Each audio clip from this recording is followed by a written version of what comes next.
Corona महामारी के रूप में आज पूरे विश्व में हमें बड़ा परेशान कर रहा है और सभी लोग घर पर बैठे हैं, लेकिन इसका संपूर्ण जानकारी हमें अभी भी नहीं है। और ये जानकारी जो जानकार लोग हैं, जो इसके विषय में स्टडी करते रह रहे हैं, उन लोगों से हमें ये जानकारियाँ ज़रूर प्राप्त करनी चाहिए।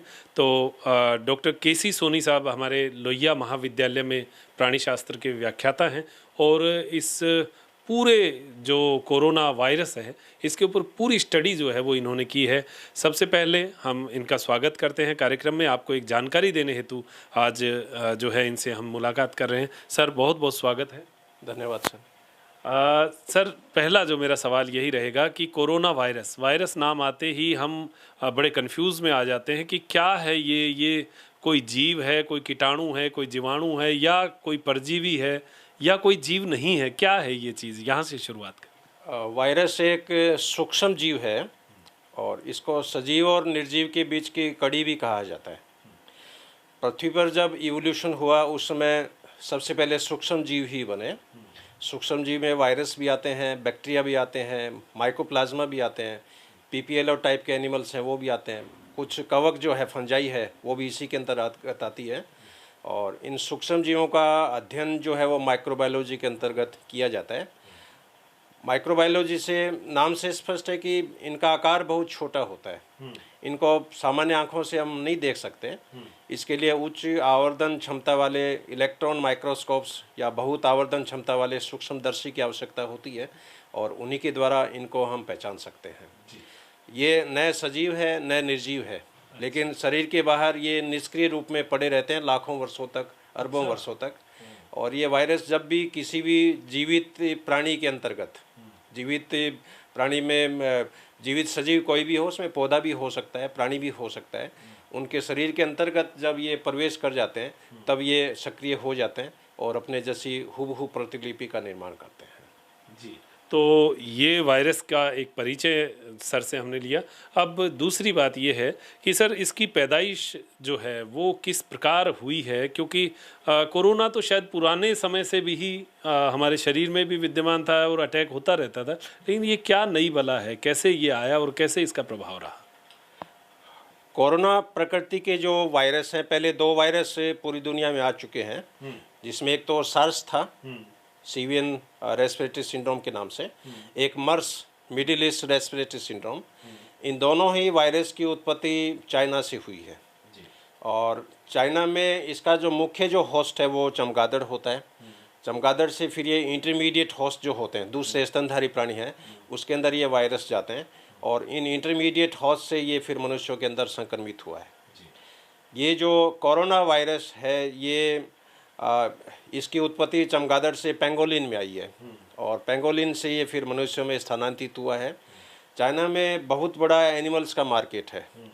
जिस तरह अपने यहाँ सब्जी की दुकानें लगती है, वहाँ पर रोज़ाना प्रतिदिन एनिमल्स की दुकानें लगती है, जिसमें आपको चमगादड़ी मिल जाएंगे, बिच्छू मिल जाएंगे, स्कॉर्पियन मिल जाएंगे, तिलचट्टे मिल जाएंगे, तितलियाँ मिल जाएगी। और चाइना के जो व्यक्ति है वो इन एनिमल्स को फ्राई करके, बॉईल करके उनको खाते हैं। तो इनके ट्रांसमिशन का अभी डिटेक्ट हो गया है और पेंगोलिन के थ्रू ये मनुष्यों में आया है। और चूंकि ये जो एनिमल के मार्केट होते हैं उसमें पिंजरे के ऊपर पिंजरे जैसे पड़े रहते हैं। अब वो प्राणी भी संक्रमित होते हैं तो उनकी बीट, मान लीजिए ऊपर ही ऊपर जो पिंजरा है उस पक्षी की बीट है वो धीरे धीरे नीचे वाले पिंजरे में जो पक्षी है उसके अंदर आ जाती है, तो विष्ठा के थ्रू भी इनका संक्रमण होता है। तो ये पूरा ट्रैक हो गया है और उत्पत्ति इसकी चाइना से हुई है और चाइना से ये पूरी दुनिया में फैला है। फैलने का मेन कारण है कि हवाई यात्राओं की आजकल सुविधाएं बहुत है। क्यों पुराने ज़माने में आवागमन के साधन नहीं थे तो इतना ये फैलता नहीं था, हवा की तरह फैल जाता था, पानी के द्वारा फैल जाता था, लेकिन ये नहीं था कि 3-3 हज़ार किलोमीटर दूर वायरस चला जाए। तो हवाई यात्राओं की सुविधाओं के कारण ये वायरस पूरे यूनिवर्स में, पूरी दुनिया के सभी देशों में ये फैल गया है। सर, इसकी स्थिति क्या है? मतलब जैसे ठंडक गर्मी का फर्क पड़ेगा क्या? देशों का, अलग अलग देशों का क्या प्रभाव है? नहीं, ऐसा कोई फ़र्क नहीं है, क्योंकि देखा गया कि जो ठंडे इलाके हैं, अब यूरोप है तो पूरा ठंडा प्रदेश है, लेकिन सबसे ज़्यादा पेशेंट यूरोप में पहुँचे हैं। गर्मी का एक फ़ायदा ज़रूर होगा कि जब हवा का तापमान जब बढ़ जाएगा, अपने राजस्थान में जैसे अभी 50 डिग्री तापमान आ जाएगा, शुरू में लू चलने लगेगी, तो हवा के अंदर जो वायरस हैं वो इसमें ज़रूर ख़त्म हो जाएंगे, लेकिन घर के अंदर का जो तापमान है वो तो 27 डिग्री 28 डिग्री, और आजकल ज़्यादातर एयर कंडीशन भी आप चालू कर लेंगे तो घर का ठंडा वातावरण है तो उसमें इसमें कोई फ़र्क नहीं पड़ेगा। और ऐसा कोई कॉन्क्रीट लिंक कंक्लूजन आप नहीं कह सकते कि भी गर्मी तेज़ है तो वायरस ख़त्म हो जाएंगे या ठंड ज़्यादा है तो वायरस जिंदा रहेंगे, ऐसा कोई नहीं है। सर आपने जैसे कहा कि वायरस खत्म नहीं होते, वो करोड़ों साल तक भी रह सकते हैं, तो क्या इस वायरस के साथ भी ऐसा है? ये वायरस अब इसमें वायरस में भी इवोल्यूशन चल रहा है। अभी मैं लिटरेचर पढ़ रहा था तो इस वायरस के करीब 7 प्रभेद, स्ट्रेन जिसको बोलते हैं, 7 प्रभेद पूरी दुनिया में इस समय विकसित हो गए हैं, जिनको 4 मेन श्रेणियों में डिवाइड किया गया। अल्फा टाइप का वायरस है, बीटा टाइप का है, गामा टाइप का है, डेल्टा टाइप का है। अपने भारत में इसमें जो वायरस है वो बीटा टाइप का है। अच्छा, तो क्या क्या होता है इसका मतलब, क्या प्रॉब्लम? ये वायरस जब किसी परपोषी में जब संक्रमण कर देते हैं तो उसके आनुवंशिक पदार्थों को ये यूज में लेते हैं, और इनके आनुवंशिक पदार्थ में उत्परिवर्तन होता रहता है आरएनए में। और जब भी उत्परिवर्तन हो जाएगा, एक नाइट्रोजन क्षार में भी यदि परिवर्तन हो गया तो इसकी स्ट्रक्चर में चेंजिंग आ जाती है, इसके एंटीजन्स की प्रॉपर्टीज़ में चेंजिंग आ जाती है, और ये चेंजिंग जब आती है तो इसको प्रभेद बोलते हैं। इसको जाति तो नहीं बोलेंगे, स्पीसीज तो नहीं बोलेंगे, लेकिन इसको प्रभेद के रूप में जाना जाता है। तो इसको खत्म करने के लिए जो मेडिसिन बनती है उसमें भी फिर प्रॉब्लम? हाँ बिल्कुल, इसमें भी ऐसी कॉकटेल मेडिसिन बने, कॉकटेल कोई एंटीबॉडीज बने जो सभी वायरस पे कामगार हो। क्योंकि ये देखा गया है कि अमेरिका में जो वायरस है वो अलग प्रभेद है, भारत में जो डेवलप हो रहा है वो अलग प्रभेद है। ह्यूमन की भी 5 नस्लें, इसमें 5 उपजातियां पूरी दुनिया के अंदर मौजूद है। हर आदमी की इम्यूनिटी पावर है वो अलग अलग है, इसलिए ये जिस तरह के होस्ट में प्रवेश करेगा उसके अकॉर्डिंग ये अपने नए प्रतिरूपों को ये बनाता रहता है। अच्छा। इसलिए इसके वैक्सीन बनने में अभी भी कम से कम 1.5 साल लग जाएगा। तो अभी जो इंडिया में कुछ चल रहा है, आज भी कुछ आया था कि इसका वैक्सीन बन रहा है? वैक्सीन बन रहा है, इसके स्वाब से जो कफ जो होता है, स्वाब से इसके एंटीजेंस को डिटेक्ट कर रहे हैं, उनकी एमिनो एसिड की सीक्वेंसिंग कर रहे हैं। और चूंकि आजकल बायोटेक्नोलॉजी का ज़माना है, रिकॉम्बिनेंट डीएनए टेक्नोलॉजी, तो अब जो वैक्सीन बनेगी वो बायोटेक्नोलॉजी से ही बनेगी। अभी टेस्टिंग जो किट है वो तैयार इंडिया में होने की संभावना जल्दी? हाँ, टेस्टिंग किट में सिप्ला जैसे कंपनी है, कैडिला कंपनी है, वो बहुत ही सस्ती कॉस्ट वाली टेस्टिंग किट है वो बनाने जा रही है, और मेरे ख्याल से 5-10 दिन में ये मार्केट में लॉन्च हो जाएगी।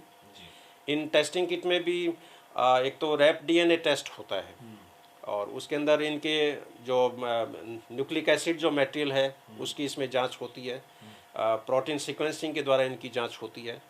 और एक अभी मीट टेस्ट है, लेकिन वो अभी कॉस्टली है, क्योंकि वो एक सैंपल टेस्ट करने में करीब $300, लगभग 18,000 रुपये का उसमें खर्चा आता है। तो अभी उस स्थिति में हम नहीं पहुंचे हैं, लेकिन चीप टेस्ट की जो टेक्नोलॉजी है उसमें बहुत जल्दी। तो यानी बीटा जो क्वालिटी का है ये वायरस है, इस पे इसका मामला सही हो रहा है? ये वायरस जैसे सार्स वायरस है उसमें संक्रमण दर बहुत ज़्यादा है, संक्रमण दर कम है लेकिन मृत्यु दर बहुत ज़्यादा है। मर्स वायरस है उसमें भी इन्फेक्शन रेट बहुत कम है लेकिन मृत्यु दर 35% है। सार्स में संक्रमण की दर बहुत ज़्यादा है, लेकिन मॉर्टेलिटी रेट, मृत्यु दर है वो 3.5 से 5% के बीच में है। और ऐसा भी देखने में आया कि 14-15 दिन बाद में आदमी का प्रतिरक्षी तंत्र मजबूत हो जाता है, और इस वायरस के प्रति शरीर में प्रतिरक्षी या जो एंटीबॉडीज है वो बनने लग जाती है, और मनुष्य ठीक हो जाता है। तो सर अमेरिका और भारत का अगर तुलनात्मक विवरण करें तो अमेरिका में बहुत ज़्यादा लोगों की डेथ हुई है, और इंडिया में जो है, भारत में हम बहुत कंट्रोल में हैं, और हमारा सौभाग्य भी है। तो क्या इसके पीछे कोई इसका प्रकार है या कोई हमारा ही कोई इम्यूनिटी? इसका पीछे मेन कारण ये रहा कि अमेरिका में जो तैयारियां जो थी वायरस के संक्रमण से पहले की, वो तैयारियां वहाँ पर नगण्य के बराबर थी। और चाइना में जब ये वायरस रिलीज हुआ उसमें लगभग 2 लाख यात्री अलग अलग कंट्रीज में पहले चले गए। ये सूचना लीक हो गई, ये वायरस लीक हो गया और महामारी फैलने वाली है, तो उन व्यक्तियों के थ्रू ये वायरस से वहाँ पर पहुँचा है। और अमेरिका के राष्ट्रपति ने इनको बहुत ही हल्के में लिया, प्रिवेंटिव मेजर्स अप्लाई नहीं किए। अब चूंकि अमेरिका के जो व्यक्ति है वह बहुत हाइजेनिक है, उनका खाना पीना हवा बहुत स्वच्छ है, तो बहुत ज़्यादा हाइजेनिक आदमी होता है उनका भी प्रतिरक्षी तंत्र इतना मजबूत नहीं होता है। क्योंकि साइंस ये कहती है कि भी आदमी को गंदे पानी में भी घूमना चाहिए, गंदी मिट्टी में भी घूमना चाहिए। हल्का संक्रमण है वो मनुष्य, हाँ बार बार जैसे आर्मी अपना टेस्ट करती रहती है हर बार, वैसा ही। तो वैसे क्या है कि गंदगी चीज़ें हैं, गंदी मिट्टी है, गंदे पानी है, इनके संपर्क में भी आने से आदमी का प्रतिरक्षी तंत्र है वो एक्टिव होता है और शरीर में का प्रतिरक्षी जो रेजिस्टेंट पावर है वो डेवलप हो जाता है। और इंडियन जो लोग हैं वो अमेरिकन की तुलना में बहुत ज़्यादा रेजिस्टेंट है, उनका इम्यून सिस्टम बहुत ज़्यादा स्ट्रॉन्ग है जी। तो सर अब जो स्थिति आज के दिन आप भारत में देख रहे हैं, क्या ध्यान हम लोगों को रखना चाहिए और इस वायरस से लड़ने के लिए हम क्या क्या कर सकते हैं? मुख्य ध्यान तो सोशल डिस्टेंस का रखना है जी।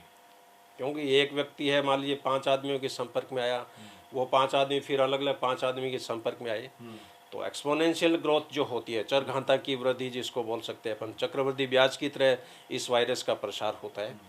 तो ज़्यादा से ज़्यादा आइसोलेशंस में रहें, यदि बाहर जाना भी पड़े तो मास्क लगा के जाएं, अपने हाथ को सैनिटाइज करके जाएं, बाहर से जब भी घर पे आए तो अपने हाथों को साबुन से धोना चाहिए। सर हम लोग सैनिटाइज का सुनते हैं बार बार, अल्कोहल से बना होता है, क्या प्रभाव पड़ता है इस वायरस के सैनिटाइज? एक्चुअल में जो वायरस है इसमें आनुवंशिक पदार्थ तो आरएनए होता है, और जिन वायरस में आरएनए होता है उनको रेट्रोवायरस बोलते हैं। और इसके बाहर प्लाज्मा झिल्ली का आवरण है। प्लाज्मा झिल्ली एक तरह की चर्बी होती है, एक तरह की वसीय अम्ल होते हैं, फैटी एसिड होते हैं, और इस वसा की लेयर में प्रोटीन्स की ताड़ियाँ है, स्पाइक जिसको बोलते हैं, इन स्पाइक के थ्रू ही इनकी एंट्री होती है। अब 70% एल्कोहल जो होता है वो वसा को घोल देता है, डिजोल्व कर देता है। उसको डिजोल्व कर और साबुन में भी यही रीजन है, साबुन है वो भी मैल को जैसे धोती है, तो ये फैट सॉल्युबल जितनी भी चीज़ें हैं उनको ये वाश कर देती है जी, इसलिए सैनिटाइजर और इनको काम में ले रहे हैं। हाँ जी। लेकिन सैनिटाइजर में भी रिस्क है, मान लो एल्कोहल 70% से ज़्यादा हो तो ये एक्सप्लोजिव मटेरियल भी है, ज्वलनशील पदार्थ भी है, तो मोबाइल के थ्रू भी इसमें आग लग सकती है, तेज़ गर्मी से भी इसमें आग लग सकती है, कहीं आप बीड़ी सिगरेट पी रहे हो उसमें भी हाथ लग सकती है। जी। इसलिए इसमें 70% अल्कोहल कंटेंट इसमें रखा है जी। अच्छा, अब बात कर रहे हैं कि जैसे फैलने की बात करें, हम लोग सुनते हैं फ्रूट सब्जियों में क्या नोट के द्वारा, क्योंकि लेन देन तो पूरे विश्व में हो ही रहा है। हाँ। तो क्या इनके द्वारा भी इस वायरस के फैलने की संभावना है? इस वायरस की अभी जैसे मैंने बताया इसमें लिपिड की लेयर है, वसा जैसे है। अब घी जो होता है वो आंगने में भी गिर सकता है, कागज में भी गिर सकता है, कपड़ों में भी गिर सकता है। कपड़े भी सूती कपड़े हैं, रेशमी कपड़े हैं, तो ये सरफेस पे डिपेंड करता है किस तरह की सरफेस के ऊपर ये है। लेकिन ये देखा है कि प्लास्टिक के ऊपर ये लगभग 2 से 3 दिन तक जिंदा रहता है। स्टील के ऊपर ये 12 से 18 घंटे तक जीवित रहता है। सूती कपड़ों पे ये 4 से 6 घंटे तक जीवित रहता है।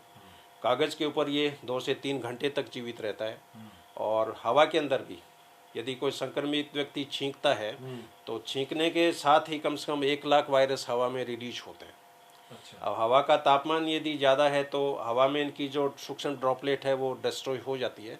लेकिन ठंडा इलाका हो, धूप नहीं निकल रही हो, उस केस में ये हवा की ड्रॉपलेट भी हवा में 6 से 8 घंटे तक जिंदा रहती है। इसलिए मास्क का लगाना जरूरी है, वो जरूरी है। और मास्क में भी ऐसा मास्क जिसमें बहुत सूक्ष्म छेद हो, क्योंकि ये सूक्ष्म जीव है, माइक्रोब्स है। आपने यदि चौड़ी जाली वाला मास्क पहन लिया तो उस मास्क के द्वारा भी वायरस अपने शरीर में एंटर कर सकते हैं। अच्छा, एक निश्चित दूरी उन लोगों से भी रखें जिनको खांसी है, सर्दी हाँ, जुकाम है, बिल्कुल कम से कम 4 से 5 फीट तक का डिस्टेंस इसमें होना चाहिए। और इसकी जो मेन एंट्री जो है वो नाक के थ्रू है, माउथ के थ्रू है, आंखों के थ्रू है। इसका मेन कारण है कि नाक में जो नसिका उपकला है वो बहुत पतली होती है, अपने माउथ की जो बकेल एपिथेलियम है बहुत पतली होती है, आंखों की जो झिल्ली है बहुत पतली होती है। पतली झिल्ली है इसलिए इनकी एंट्री इनके थ्रू होती है। अपनी स्किन है इसमें तो कम से कम 10 लेयर है, स्किन के द्वारा इनकी एंट्री नहीं होगी। तो जहाँ पर बहुत श्लेष्मा झिल्लियाँ हों, पतली झिल्लियाँ हों, उन झिल्लियों के द्वारा इन वायरस की एंट्री होती है। इसलिए माउथ और नाक इनको कम से कम ढक के रखना चाहिए, और जहाँ तक हो आँखों को हाथों से मले नहीं, मले तो भी हाथ धो के या टिश्यू पेपर से आँख को साफ करना चाहिए। तो ये पूरी बातें सर आपने बताई हैं। अभी जैसे कुछ वैक्सीन्स कुछ बनने का या कुछ ऐसा कुछ चल रहा है या लेटेस्ट कोई सूचना है तो आप बता सकते हैं? वैक्सीन की दिशा में बायोटेक्नोलॉजिस्ट साइंटिस्ट है वो प्रयास कर रहे हैं। अब चूंकि इस वायरस का मेन हॉस्ट चमगादड़ है, तो चमगादड़ के खून में डेफिनेटली इसकी एंटीबॉडीज है, क्योंकि चमगादड़ में यह कोरोना नहीं है, चमगादड़ इसका कैरियर है। इसका मतलब चमगादड़ के खून में इसकी एंटीबॉडीज ऑलरेडी अवेलेबल है। अब उन चमगादड़ के खून को यदि हम सेंट्रीफ्यूज करके उसके प्लाज्मा को भी काम में ले, तो वो भी एक तरह से वैक्सीन है, एक तरह से एंटीबॉडीज है।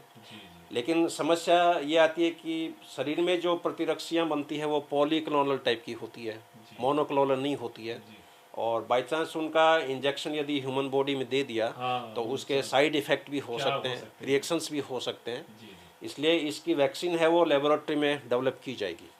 घोड़े में भी इसकी वैक्सीन है वो डेवलप हो सकती है, क्योंकि घोड़ा पूरी दुनिया में सबसे ज़्यादा रेजिस्टेंट एनिमल है और जितनी भी वैक्सीन्स बनती है वो घोड़े के अंदर ही बनती है। और अपने इसकी प्रतिरक्षी बन जाएगी, लेकिन अभी मेरे ख्याल से साल भर लग जाएगा इसमें। तो सर अभी क्या मानते हैं आप, अभी वर्तमान स्थिति क्या कहती है कि लॉकडाउन तो चलिए एक बाद की बात है, लेकिन कोरोना का जो भय है वो क्या लोगों में इसी प्रकार बना रहेगा या इसको कहीं कमी मिलेगी? इसमें डरने की कोई बात नहीं है, लेकिन जागरूकता पैदा करना बहुत ज़रूरी है जी। क्योंकि भारत में अभी भी 40 करोड़ व्यक्ति ऐसे हैं जो इलिटरेट है, उनको समझ नहीं है, उनको कितना भी आप समझाओ लेकिन उनके दिमाग में जो आइडियोलॉजी बनी है उनसे वो निकल नहीं सकते। तो बचाव है वही एक इसमें उपचार है। और इसके अलावा आयुर्वेदिक मेडिसिन्स में जैसे अपने ब्राह्मी का जैसे जूस है वो आप बॉईल करके जैसे रोज़ाना पियो, च्यवनप्राश जैसे है वो पियो, विटामिन सी का सर्वाधिक यूज करो, क्योंकि ये ऐसे टॉनिक हैं जो शरीर में ब्लड प्रोडक्शंस को बढ़ाते हैं। और अपने शरीर में जो प्रतिरक्षी बनती है वो WBC के द्वारा बनती है, इसलिए शरीर में WBC बनती रहे, WBC का प्रोडक्शंस होता रहे, तो ऐसी कोई डरने की बात नहीं है। और चूंकि इस वायरस में मृत्यु दर है वो 3.5 से 5% है, 95% पेशेंट है वो ठीक हो रहे 15 दिन में, 20 दिन में। लेकिन वो डिपेंड करेगा आपका खान पान हेल्दी हो, आप सोशल डिस्टेंस मेंटेन रख के रखो, घर में आइसोलेट रहो, जब भी जाओ मास्क लगा के जाओ, अपने पहनने के कपड़े हैं रोज़ाना उनको आप धो, पूरे मकान को फिनॉल से या जो भी सैनिटाइज़र है उससे वॉश करो। तो ये इसका एक बचाव का और आगे संक्रमित होने से रोकने का एक तरीका है। सर क्या मानते हैं, एक लगता है मुझे कि एक नई जनरेशन, शायद नई सिविलाइजेशन हमारी अब पैदा होने वाली है, एक बहुत बड़ा परिवर्तन आने वाला है। हम लोग जो एक खुले में एक स्वच्छंद जिंदगी जी रहे थे, शायद अब उसमें कुछ बंदिशें आ जाएंगी और एक चेंजेस आपको क्या लगता है? अब ये कि इस वायरस के साथ ये एक तरह की सोशल प्रॉब्लम भी आने वाली है, सोशल इश्यूज भी है। अब मेरे को जैसे एकांत पसंद है लेकिन अकेलापन मुझे पसंद नहीं है। मैं एक कमरे में एकांत पूरे दिन भर पढ़ सकता हूँ, स्टडी कर सकता हूँ, लेकिन शाम को जब बातें करनी हो, खाना खाना हो तो बैठ के खाना होता है। तो एकांत है वो अलग चीज़ है, अकेलापन है वो अलग चीज़ है। अभी कल ही आपने देखा एक अपने चूरू में एक लड़के ने सुसाइड कर लिया। अब उस बच्चे के सामान्य जुकाम थी, लेकिन उसको डाउट हो गया कि मैं कोरोना पॉजिटिव हूँ और घर वालों पे बोझ बन जाऊंगा, और उस बच्चे ने सुसाइड कर ली। लेकिन वो बच्चा कोरोना पॉजिटिव नहीं था, कोरोना नेगेटिव था। तो इस तरह के बच्चे जो हैं आजकल वो डिप्रेशन का शिकार हो सकते हैं, और उसके लिए घर में जो बुजुर्ग हैं, सीनियर मेंबर्स हैं, मदर फादर्स हैं, उनकी रेगुलर मॉनिटरिंग है वो बहुत ज़रूरी है। और लॉकडाउन का ये बहुत बड़ा फ़ायदा मिला है, क्योंकि सारे फैमिली मेंबर घर में हैं, परिवार मिलना जुलना साथ में बैठ के खाना खाते हैं, टीवी देखते हैं, गॉसिप करते हैं, पुराने नाना नानी की कहानियाँ थी वो सुनने को मिलती है, रामायण देखने हैं, महाभारत है, क्यों मैं भी रामायण महाभारत आजकल देख रहा हूँ दोनों में। तो एक जो इंडियन जो सिविल कल्चर है वो बहुत बढ़िया सिस्टम है, क्योंकि विदेशों में तो न्यूक्लियर फैमिली है और वो भी आइसोलेट है। आप अमेरिका में जाओ तो वहाँ पर गवर्नमेंट की ड्यूटी है हर बच्चे को 10वीं तक बढ़ाना, उसकी हेल्थ केयर करना, और उसके बाद में बच्चा फ्री है, अपने मदर फादर से सेपरेट हो जाता है, सेपरेट वो अपना बिजनेस नौकरी स्टार्ट करता है। तो भारत है वो इस मामले में पूरी दुनिया में एक अलग विश्व गुरु की पहचान रखेगा, ऐसा मेरा आगे भी लगता है कि भारत की एक नई पहचान। हाँ, भारत है वो एक इकोनॉमी के रूप में भी बहुत तेजी से उभरेगा, क्योंकि जापान जब पूरा ध्वस्त हो गया था विश्व युद्ध में, तब सभी यही प्रयास लगा रहे थे कि जापान अब उठ नहीं पाएगा, लेकिन उसी जापान ने मात्र 20 वर्ष में मेहनत करके अपनी इकोनॉमी को स्ट्रॉन्ग किया और आज पूरा यूरोप, पूरा अमेरिका आज जापान को सैल्यूट करता है। तो भारत की इकोनॉमी कमज़ोर नहीं है, भारत की इकोनॉमी बहुत स्ट्रॉन्ग है। यहाँ पर महिलाओं के पास इतना सोना है कि उस सोने को बेचकर 10 साल तक आप घर बैठे खाना खा सकते हो, इतना गोल्ड का भंडार इंडिया के अंदर मौजूद है। और जब इस तरह की इकोनॉमी, अंदरूनी इकोनॉमी स्ट्रॉन्ग है तो कोई डरने की ज़रूरत नहीं है। उसमें बस एक लीडर की आवश्यकता है, एक विजन की आवश्यकता है, एक पॉजिटिव सोच की आवश्यकता है, प्रोग्रेसिव सोच की आवश्यकता है और भारत इस कोरोना से बहुत जल्दी उभरेगा, ऐसा मेरा मानना है। बहुत बहुत धन्यवाद सर। तो आपने अभी केसी सोनी जी सर ने पूरा परिचय कोरोना के बारे में हमें दिया है, लगभग सवाल जवाब हमारे हो चुके हैं।